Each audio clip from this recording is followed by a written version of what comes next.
చైతన్య ప్రసారం. నమస్కారం, మన ధర్మం కార్యక్రమానికి స్వాగతం. ఇవాళ మన ధర్మం కార్యక్రమంలో మన ధర్మ సందేహాలను నివృత్తి చేసేందుకు మనతో పాటు ఉన్నారు ప్రముఖ ఆధ్యాత్మికవేత్త, ధర్మశాస్త్ర నిపుణులు, మనందరికీ సుపరిచితులైనటువంటి బ్రహ్మశ్రీ ఆచార్య కాకునూరి సూర్యనారాయణమూర్తి గారు. గురుగారు నమస్కారం. నమస్కారం అమ్మా. గురుగారు, మాఘశుద్ధ పంచమి రోజున సరస్వతి పంచమి అని, శ్రీ పంచమి అని మనం సరస్వతి దేవిని ఆరాధిస్తాం. మరి ఈ నవరాత్రుల్లో కూడా సప్తమి రోజున ప్రత్యేకంగా సరస్వతి దేవిని ఆరాధించడంలో ఆంతర్యం ఉంది. ఇచ్ఛా, క్రియ, జ్ఞానశక్తులు అనే మూడింటితో నవరాత్రులలో మనం అమ్మవారిని పూజించాలి. 9ంటిని 3 విభాగాలలో మనం విభజించి చూసినప్పుడు సప్తమి, అష్టమి, నవమి అనే 3వ విభాగానికి జ్ఞానం ప్రతీకాత్మకంగా ఉంటుంది. ప్రథమ చరిత్రము, మధ్యమ చరిత్రము, ఉత్తమ చరిత్రము అంటూ మార్కండేయ పురాణ అంతర్గతమైన సప్తశతిని కూడా 3 విభాగాలలో సంప్రదాయం మనకు సూచించి అందించింది. ఈ క్రమంలో సరస్వతి ఎలా ఉంటుంది, రూపం ఏమిటి, ఎందుకు ఈ విధంగా స్తోత్రం చేయాలి, ఈ వర్ణన అంతా ఏమిటి?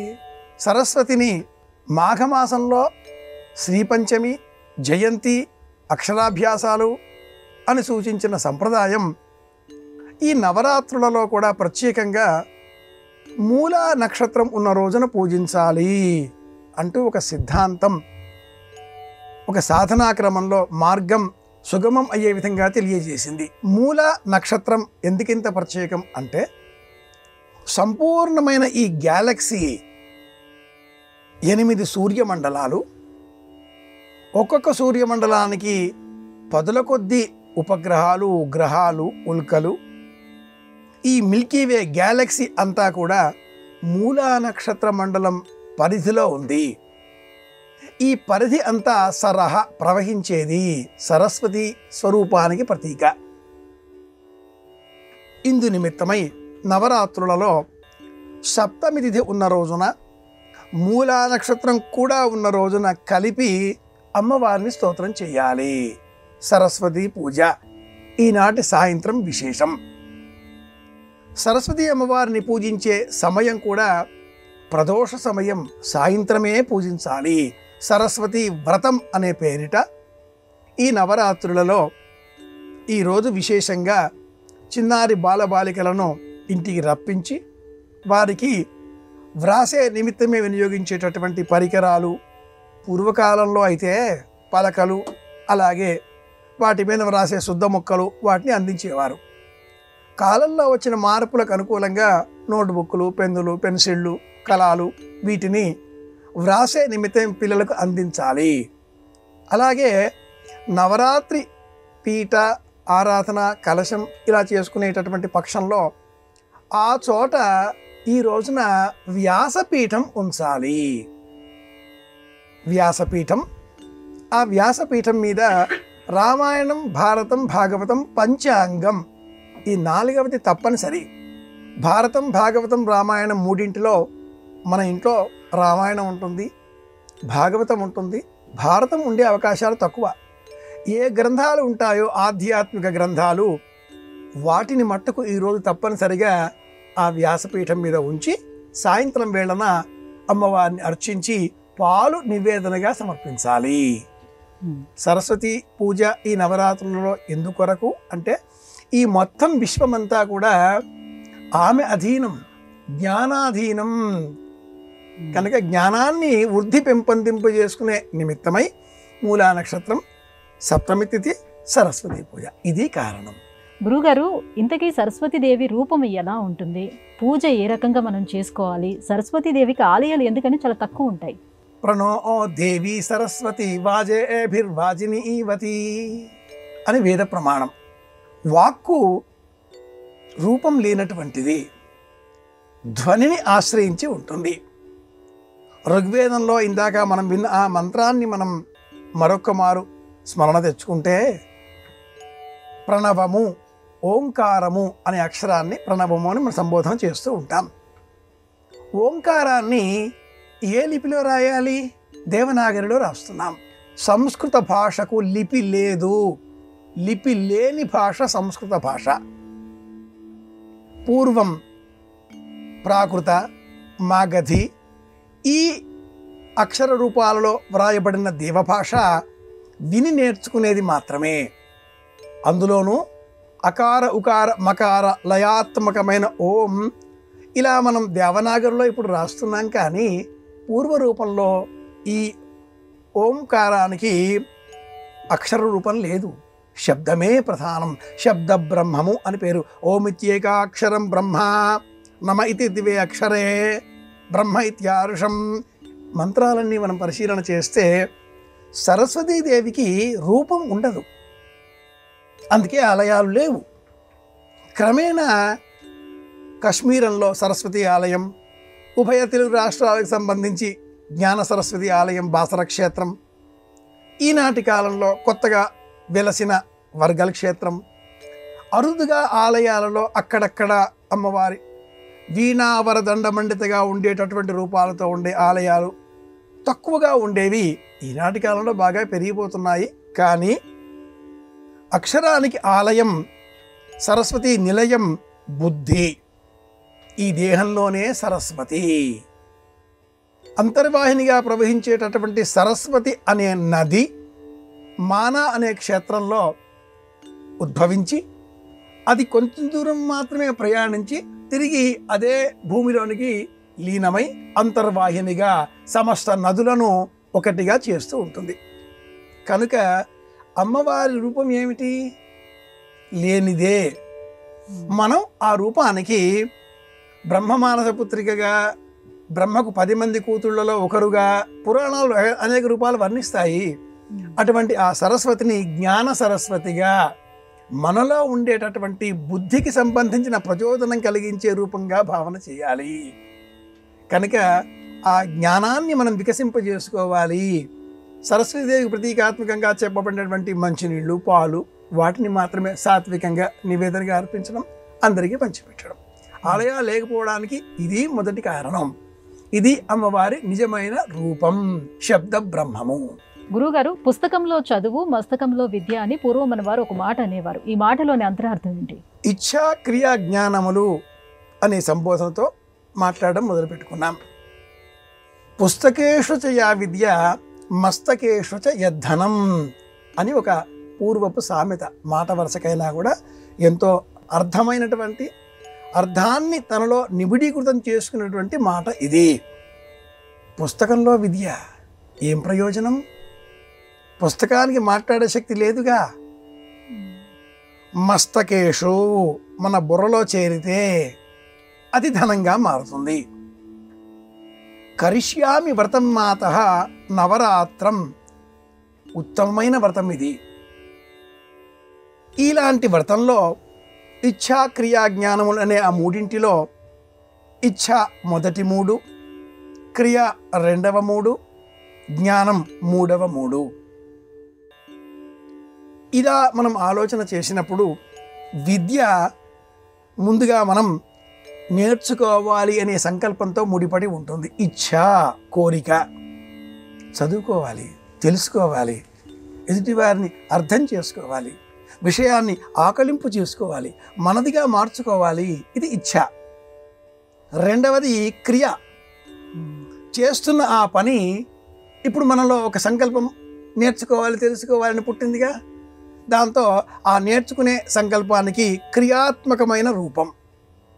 ఏం చేస్తున్నానో అక్కడ మంచినీళ్ళు ఇలా ఆచమ్య కేశవాయ స్వాహ, అమ్మవారికి శ్రీమాత్రే నమః, శ్రీ మహారాజ్ఞే నమః, పుష్ప ఆరాధన, హారతి, మంత్రపుష్పం, ఇదంతా క్రియాత్మకమైనది.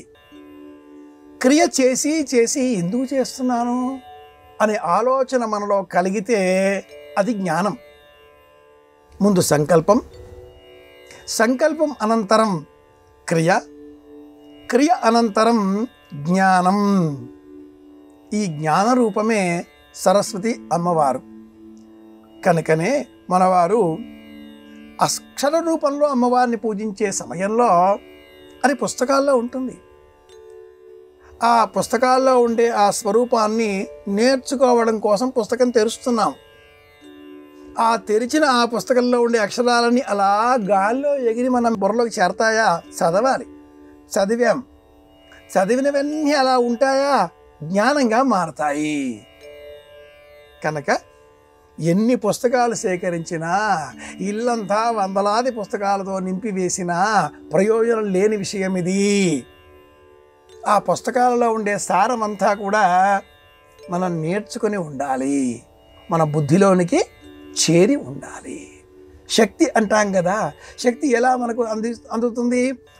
పదార్థం తిన్నాం, అది ఘనం.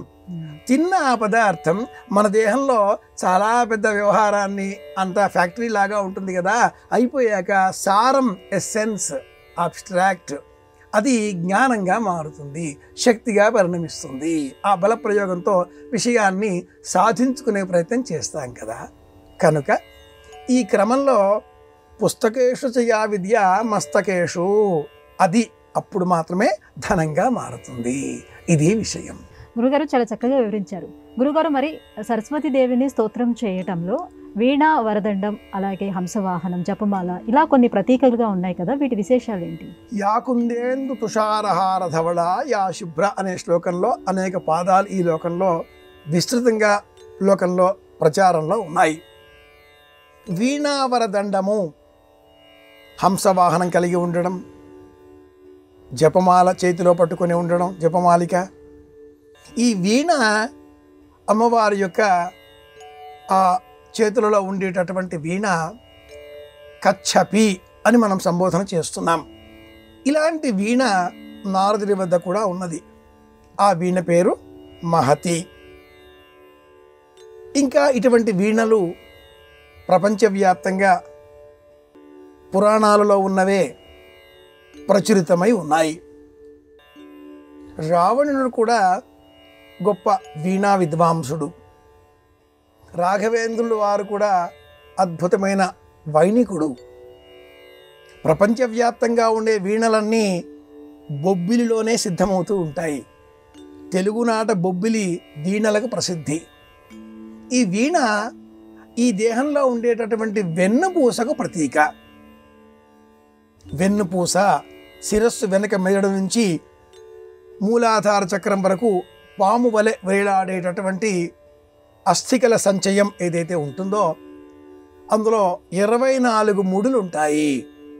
దానికే 24 అక్షరాలతో కూడుకుని ఉన్నటువంటి ఈ వీణా వరదండ మండిత కరా అనే అమ్మవారిని సంబోధన చేస్తూ మనలో జ్ఞానం ఇనుమడించాలి, విశేషంగా అవగాహనాశక్తి పెరగాలి, విన్న మాటను అర్థవంతంగా మార్చుకునే శక్తి మనలో కలగాలి అంటే ఈ వెన్నుపూస నిటారుగా ఉండాలి.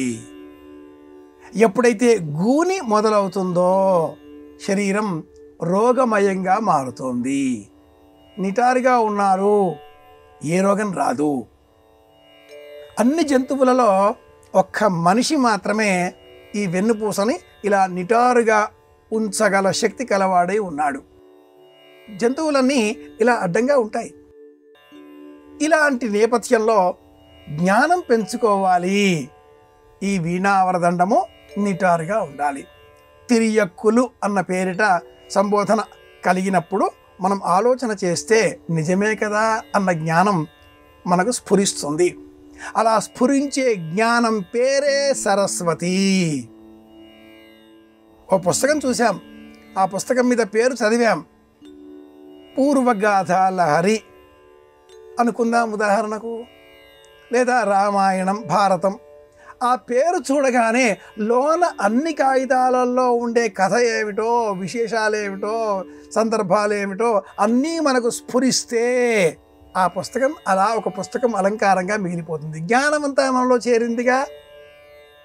నవరాత్రి ఈ వ్రతంలో ప్రారంభం కలశారాధన, అర్చామూర్తిని లేదా శ్రీచక్రాన్ని లేదా మన ఇష్టపూర్వకంగా ఏదైనా సిద్ధం చేసుకుని ఉంటే ఆ రూపాన్ని పసుపు ముద్దతో సహా అర్చన చేస్తూ చేస్తూ ఎందుకు అన్న ప్రశ్న వేసుకోవడమే సప్తమి నాటి విశేషం.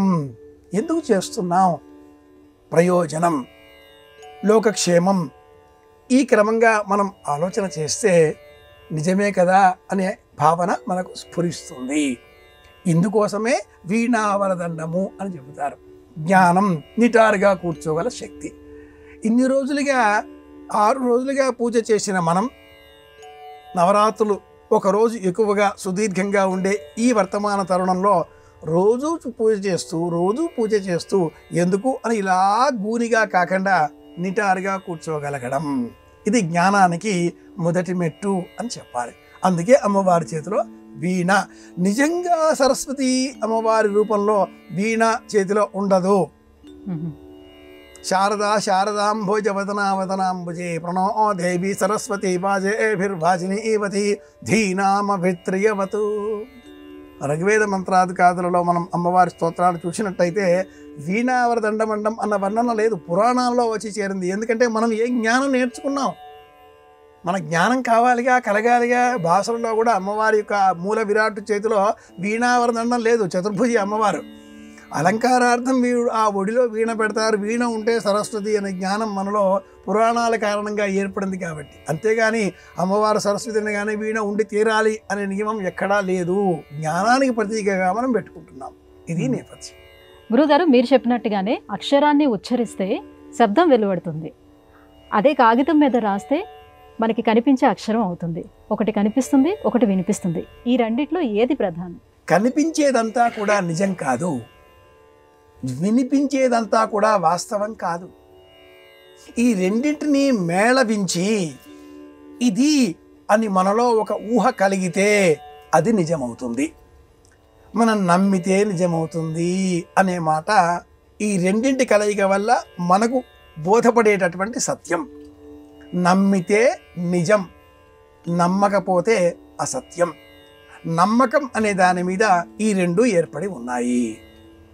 ధ్వని వినిపిస్తుంది, నిజమే. ఆ వినిపించిన ధ్వని ఈ మాంసపేశలమైన చెవి వినదు. చెవి ద్వారా, కర్ణభేరి ద్వారా, ఇతర సాధనా భాగముల ద్వారా లోనికి చేరి మెదడుకు చేరి ఇది అర్థం అని మనకు మనస్సు బోధిస్తే ఆ అర్థంతో ఈ విన్న శబ్దానికి ఇది తాత్పర్యం అనే నిర్ణయం మనం చేసుకోగలుగుతాం. బంధువులు ఎవరైనా ఇంటికి వచ్చినప్పుడు అన్న ఉదాహరణ స్వీకరిస్తే ఆ నిమిషంలో మన మనస్సు ఎటువంటి భావనతో ఉన్నదో ఆ భావనతో ఎదుటివారిని చూచి రండి రండి కూర్చోండి అంటాం. వాళ్ళ మనస్సు కూడా అంత ప్రశాంతతతో ఉంటే వాళ్ళు ఆ నిమిషంలో రండి అన్న మన ఆ పిలుపులో ఉండే మంచి అర్థాన్నే తీసుకుంటారు. లేదా వ్యంగ్యం స్ఫురిస్తుంది. దీనికే ధ్వని అని పేరు. అలంకార శాస్త్రాలలో ఆనందవర్ధనుడు అనే మహానుభావుడు ధ్వని అనే రస సిద్ధాంతాన్ని మనకు అందించి ఉన్నాడు. ఇది వినిపించేటటువంటి శక్తి, శబ్దశక్తి. ఖాళీగా ఉండే ఒక గ్లాసు చెవి దగ్గర పెట్టుకుంటే ధ్వని వినిపిస్తుంది. అదేదో ఒక సినిమాలో ఒక నటుడు శంఖాన్ని చెవి దగ్గర పెట్టుకొని కూడా ధ్వనిని వింటూ ఉంటాడు. ధ్వని శంఖంలో చేరి నాదం. శరీరమే శంఖానికి ప్రతీక. నాదాతను మనుషం శంకరం చార్యస్వామి వారి కీర్తన జ్ఞాపకం తెచ్చుకుంటే ధ్వని వినిపించేది శబ్ద బ్రహ్మము. వినడానికి అనడానికి ఒకే విధమైన పరిభాష సరిపోతుంది. కానీ చదవడానికి రాయడానికి మరి ఒక విధమైన పరిభాష కావాలి. ఇక్కడ వాంగ్మయం అక్షర రూపం చోటు చేసుకుంటుంది. పూర్వం వాక్కు అలాగే ధ్వని ఈ రెండు కూడా పరస్పరం బాదులాడుకున్నాయి. మాలో ఎవరు గొప్ప అంటూ ఆ రెండు గొడవ పెట్టుకొని బ్రహ్మదేవుడి దగ్గరికి వెళ్ళాయి. ఇది యజుర్వేదంలో ఆరణ్యకంలో ఉన్న కథ. బ్రాహ్మణంలో కూడా ఈ కథ 4వ పన్నంలో కనిపిస్తుంది. బ్రహ్మదేవుడు ఆ వాదన విన్నాడు. కాసేపు అయ్యాక వాక్కు కంటే ధ్వని, సంకల్పం, మనస్సు ఇది గొప్పది అన్నాడు. వాంగ్ మనఃకలహము అని ఈ వృత్తాంతానికి పేరు. అలా అనడంతో వాక్కు ఆగ్రహం తెచ్చుకొని ఇక నుంచి బ్రహ్మదేవా నీకు సంబంధించిన ఏ విషయం కూడా వాచ్యంగా బాహ్యంగా అనకుండెదరుగాక అంటూ శపించి వెళ్ళిపోయింది. నాటి నుంచి బ్రహ్మదేవుడికి సంబంధించిన ఏ మంత్రాన్ని కూడా వాచ్యంగా బయటకి చెప్పరు. ప్రజాపతి మనసాధ్యాయన్ ఇది సూత్రం. కనుక రెండింటిలో ఏది గొప్ప? ధ్వని, మనస్సు గొప్ప. శబ్దం అక్షరంతో ఉండేది ఈ రోజు ఉంటుంది, రేపు పోతుంది. ఆ కాగితం మీద ఉండేది. కనుక మన వాళ్ళు ప్రాచీనులు ఆ కాగితంలో పుస్తకంలో ఉండే చదువును పుస్తకం ఒడిలో పెట్టుకోకూడదు, వ్యాసపీఠం మీద పెట్టాలి. పుస్తకం చూస్తూ చదవకూడదు. గీతి శీఘ్రీ శిరకంపి తదా లిఖిత పాఠక అనర్థ అల్పకంఠశ్చ షడైతే పాఠకాధమాః అని వేదాంగ శిక్ష వర్ణిస్తుంది. పుస్తకం చూస్తూ చదివేవాడు పాఠకులలో అధముడు. ఎదురుగా ఒక పుస్తకం పెట్టుకుని చదివితే అది నీవు చదవడం ఏమిటి, నేను చదువుతాగా. నీ బుద్ధి ఏమైంది, నీ విశ్లేషణ ఏమైంది? చదవకూడదు పుస్తకం పెట్టుకుని, చెప్పకూడదు, విని నేర్చుకోవాలి. ఇది స్మృతి, ఇది వేదం, ఇది శృతి, ధర్మశాస్త్ర వేద సంబంధితమైన విషయం. గీతి దీర్ఘాలు తీసి, శీఘ్రీ వేగవేగంగా, శిరకంపి ఇలా తలలాడిస్తూ, తదా అలాగే అర్థం లేకుండా అనవసర అర్థాలతో చూస్తూ ఈ ఆరుగురిని వైదిక ధర్మం పాఠకాధములుగా వర్ణించింది. కాబట్టి రెండింటిలో ఏది గొప్ప? పుస్తకంలో ఉండే అక్షరమా, మస్తకంలో ఉండే ధ్వని శబ్దమా, మనస్సా అంటే మనస్సు శబ్దం, ఇదే గొప్ప. గురుగారు, సరస్వతి అమ్మవారిని మనం సత్వరూపంలో అర్చించుకుంటాం, కానీ అమ్మవారు ఉగ్ర రూపంలో కూడా ఉంటుంది అని పురాణాలు చెప్తున్నాయి. అయితే అమ్మవారు ఏ రూపం ధరించినా కూడా ప్రతి రూపంలో కూడా ఎవరో ఒక రాక్షసుని అంతం చేస్తూ వచ్చింది. మరి సరస్వతి అమ్మవారు ఎవరిని వధించింది? అమ్మవారు సత్వరూపంలోనే మన చేత సేవలు స్వీకరిస్తుంది. మనం కూడా సత్వరూపాన్నే భావన చేసుకొని అర్చన చెయ్యాలి. కానీ మార్కండేయ పురాణాంతర్గతమైన సప్తశతిలో 13 అధ్యాయాలలో 9 అధ్యాయాలకు సరస్వతీదేవి ఆధిపత్యం కలిగి ఉంది. షోడశి 16 చేతులలో అనేక ఆయుధములను ధరించి తీవ్ర రూపంగా అమ్మవారు రాక్షసులను సంహారం చేస్తుంది. బ్రాహ్మి, వైష్ణవి, కౌమారి, చాముండి ఈ సప్తమాతృలన్నీ కూడా ఆ సరస్వతి రూపంలోంచే ఆవిర్భవించినవి అనే విధంగా ఉత్తమ చరిత్రం ఈ సప్తశతిలో మనం గమనించవచ్చు. యాదేవి సర్వభూతేషు చేతనేత్యభిధీయతే నమస్తస్యై నమస్తస్యై నమస్తస్యై నమో నమః. యాదేవి సర్వభూతేషు ఇచ్ఛారూపేణ, జ్ఞానరూపేణ, క్షుధారూపేణ, నిద్రారూపేణ ఇలా 21 రూపాలలో తన విస్తృతమైనటువంటి విశాలమైన విశ్వరూపాన్ని దర్శింపజేసేటటువంటి ఆ మహాశక్తి సరస్వతి చండముండులను సంహారం చేస్తుంది. సరస్వతీదేవికి సంబంధించిన ఈ ఉగ్ర రూపాన్ని మనం తలుచుకుంటే శరీరం రోమాంచితమవుతుంది. ప్రథమ చరిత్రము మొదటి కథ, మధ్యమ చరిత్రము 3 అధ్యాయాలు, 4 అధ్యాయాలు తొలగించగా మిగిలిన 9 అధ్యాయాలకు కూడా రాక్షసులందరినీ కూడా సంహారం చేసింది సరస్వతీదేవి. ఆ రూపమే ప్రధానం. కనుక గ్రంథంలో ఉండే అక్షరం అలా ఉంటుంది. ఆ అక్షరాన్ని మనం మస్తకంలోనికి చేర్చుకొని జపం చేస్తే సాధనా తీవ్రత కారణంగా మనలో ఒక శక్తి చేరుతుంది. లోకా సమస్తాః సుఖినో భవంతు. నవరాత్రి ప్రతిరోజు కూడా అమ్మను ఆరాధన చేసే క్రమంలో మనం చెప్పే సంకల్పం ఇదే. గ్రంథంలో ఉండే అక్షరం చెయ్యదు, గ్రంథము చెయ్యదు. నేర్చుకున్న మనం జ్ఞాన రూపంలో అమ్మ అనుగ్రహంతో లోకాలకి మేలు కలగాలి అని చెప్పాలి. వ్యాసపీఠం పైన గ్రంథాలను ఉంచి ఆ గ్రంథాలలో ఉండే అక్షర జ్ఞానం అంతా కూడా మనం మస్తకంలోనికి చేర్చుకుని ప్రపంచ శాంతి కోరుకోవడమే చండముండులను సంహరించడం.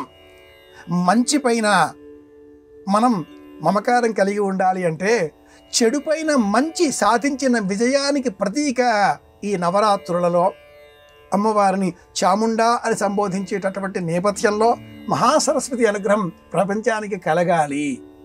అమ్మ అనుగ్రహంతో అందరి ఆలోచనలు సవ్యంగా సాగాలి అని కోరుకుందాం. అమ్మ అనుగ్రహం చిన్నారి బాలబాలికలకు మాత్రమే అని కాకుండా మనందరికీ కూడా కలగాలి అని ఆకాంక్షిద్దాం. ఇది విషయం. గురువుగారు, నవరాత్రుల్లో భాగంగా ఈరోజు సరస్వతి అమ్మవారికి సంబంధించి మాకు వచ్చినటువంటి ఈ సందేహాలన్నీ నివృత్తి చేసినందుకు ధన్యవాదాలండి. కృష్ణార్పణం.